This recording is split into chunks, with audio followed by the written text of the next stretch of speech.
Is DBD Killer Sided? Let's draw some stuff in paint and let's try and figure it out, okay? So, first thing I like to do is think about the average gamer. And the average gamer, in my opinion, plays Call of Duty, okay? Now, if we look at Call of Duty and we kind of break down what the game really is, first of all, it's first person, okay? I would say it's like 100% simple mechanics. What do I mean by this? It's like, I run, I point, I shoot, I jump. That's about it. Whoever does that the best wins, okay? So that's kind of what I think Call of Duty is. Now, this carries over to Killer more than it does Survivor. The obvious reason, first of all, is that it's first person, of course. But you have to learn the killer power, right? The mechanics that come along with the killer power.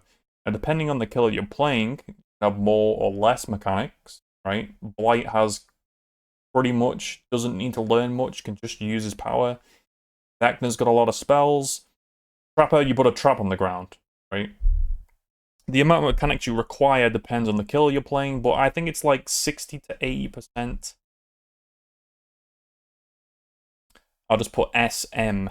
Not for Skull Merchant, but for simple mechanics. And then the rest, I think, is simple decisions. Things that you will learn just in your journey of playing DBD. Gen makes a lot of sound, kick the gen. So player makes a lot of sound, they're injured. Someone's about to go second stage, I camp. I hook this person, I hook again, because tunnel is good. Simple decisions, things that are intuitive. You will learn this by playing DBD as a killer. Now, let's see if we can draw Survivor. Next to it, I'll put a K and an S. Survivor doesn't have as much crossover with simple mechanics. I do think there is a lot of that. You know, I hit a skill check, I vault a window, I drop a pallet, I run around a circle, I unhook, I heal, etc. So it's like 40% simple mechanics. But the overwhelming majority of the skill in Survivor is knowledge. Let's write that. It's knowledge. What map am I on? What's the layout of the map? What killer am I against? What power do they have? What perks do they have?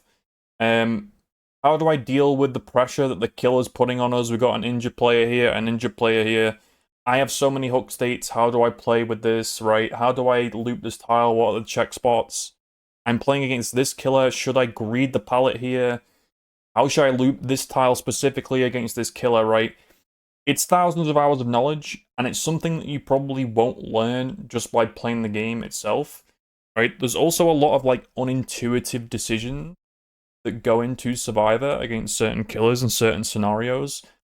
Basically, intentionally going down or intentionally not necessarily looping the best tile, right? Like, let's say there's a 3-gen over here, and this gen's done over here, and you have not been hooked, and your team has been hooked.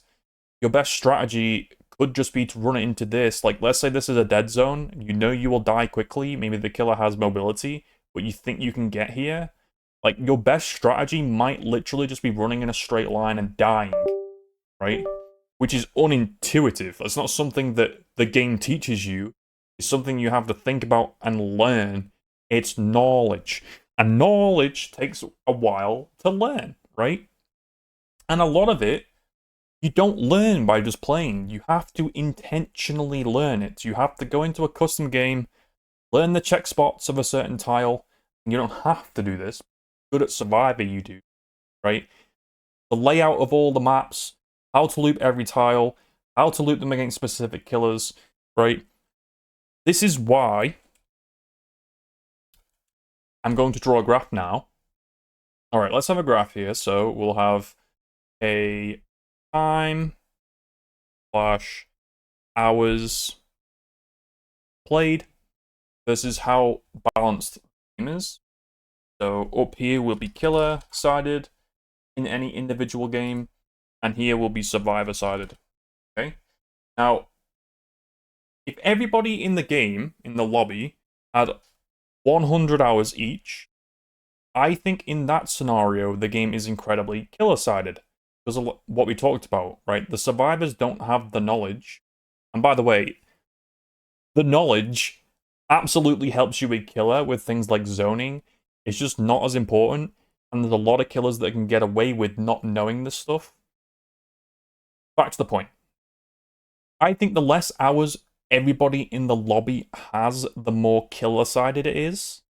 So if we draw a line like here, and this is like 50% win rate or whatever, for everybody involved, we start here, right? And as the survivors get more hours, it gets closer and closer and closer and closer till we kind of get to that point. Now, I think that point is somewhere like 1 to 1.5k hours. So I'd say like this is like 1250 hours. The majority of players don't have that. The average lobby, the average player in a lobby does not have this amount of hours. Because that's a lot of hours, believe it or not. A lot of people think this isn't a lot of hours in DBD. It's a ton. That is lots. Okay. It's probably like 70 to 80% of games. I think that's just a complete guess, but it's probably accurate. So I think like in 75% of games, the game is just killer-sided. Based on the difference in roles. One is more mechanical and intuitive. One is more knowledge-based. That the players probably never will have, but they have so little knowledge of the game, they get stomped. Killer just by default wins because of the difference in role. Now, for the rest of the games, we also have a weird scenario where, like, the average game is not actually balanced. The games overall sort of are, right? Because if you're playing Blight, say you've got 1,000 hours, or 1250 or whatever, and you're playing Blight, and you're trying to win. In fact, let's just do it like this. Let's just write Blight. The game is incredibly killer-sided to you, right? You can have a 100% win rate. You can literally just win streak and win thousands of games as Blight, okay? I'm not saying you'll do it at 1,000 hours, but you can easily clear 90% win rate, right? Whereas if you're playing Trapper, you know, you're down here. If you're playing solo queue and you've got 1,000 hours, you know, it's super killer-sided, right? If you're playing solo queue and you're really good, maybe it's slightly survivor-sided. Let's say you're playing a Swift, but you're just fucking around, you know, you're not really trying. The game's probably killer-sided. Swift, not try. Well, let's say you're really trying, and you're a Swift, could be up here, right? And the thing you'll notice is that none of the games are actually at 50%. Like, if you average them all out, they are. But on a game-to-game basis, the game is massively in one team's side, just based on multiple factors. What map is it? What killer is it? What are the survivors doing? What are they bringing? Are they try-harding? Are they gen-rushing? Or like, whatever's happening, right? And so, for 75%-ish, pulling that number out my ass, but like, let's just say 75% of games, the game is just fundamentally killer-sided based on experience, or the lack of experience of survivors. For the other 25%, okay, is it killer or survivor-sided? The answer is, don't know. The answer is, it depends, okay? And so this is why I say the game's killer-sided. Because the majority of games in DBD, when you click join the lobby, I believe are. However, I will say, I think it's theoretically survivor-sided.